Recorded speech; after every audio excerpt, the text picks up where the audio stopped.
High বন্ধুরা, তোমাদের সাথে আজকে একটা অন্যরকম ভিডিও শেয়ার করছি। তো দেখতে পাচ্ছ কলা পাতা সব কিছু, দুটো আসন দিয়েছে বসার জন্য।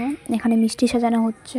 তো এখানে আমাদের স্বাদ দিচ্ছে, আর স্বাদ দিচ্ছে যখন দ্বিতীয়বার আমার কিন্তু গলু ছোটো, আবার আমাকে স্বাদ দিচ্ছে, মানে বুঝতে পারছো? এরকম কোনো ব্যাপার নেই। ব্যাপার হচ্ছে আমাদের চিকেন পক্স হয়েছিল, তো সেই যে কারণে আমাদের চিকেন পক্স হলে পরে আমাদের বাড়িতে স্বাদ দেয় নতুন করে। আর এখানে 7 রকমের মিষ্টি দেয় আর কলা দেয়। তো আমাদেরকে সেটাই দিয়েছিল। ওরকম করে পুজো করে, ধূপ ধূপ প্রদীপ সব কিছু দেয়। তো এরকম দিয়ে পুজো করছিল। তো আমাকে আর গোলুকে দেখছো, আর গোলুর কিন্তু খুবই অবস্থা খারাপ, রোগা হয়ে গেছে। আমারও মুখের অবস্থা ভীষণ খারাপ, মানে সারা শরীরে হয়নি, খালি জিভার মধ্যে আর গালে হয়েছিল, এত পরিমাণে পক্স হয়েছিল।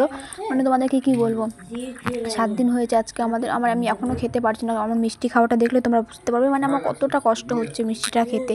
তো ভীষণ কষ্ট হচ্ছিলো মিষ্টি খেতে। যাই হোক, তাও খেতে হবে, কারণ এটা না দিলে আমরা নাকি খাবার খেতে পারবো না, মানে তেল হলুদ খেতে পারবো না। আমরা খালি নিরামিষ খেয়েছি 7 দিন ধরে, একদম 7 দিন আলু সেদ্ধ, ঘি এরকম খেয়েছি। তো খুবই কষ্ট, সত্যি বলতে এই পক্স যেন কারণ না হয়।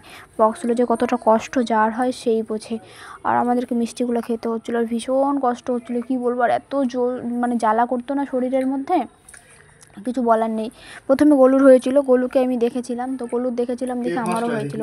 তোমরা কি করো, কাদের নিয়ম আছে পক্স হলে পরে একটু সবাই জানিও। তো আমাদের কিন্তু এরকম নিয়ম। গলুও খেতে পারছিল না, গলুরও মুখে ভীষণ পরিমাণে হয়েছিল, আর আমারও সেম প্রচুর পরিমাণে মুখে পক্স হয়েছিল। খুব কষ্ট পেয়েছি, কারোর যেন না হয় এগুলো, ভগবান যেন। আর আমরা যেহেতু বলি শীতলা মা আসে, এই কারণে এরকম করে পুজো দেয় আমাদের। কাদের মধ্যে এরকম আছে বলো?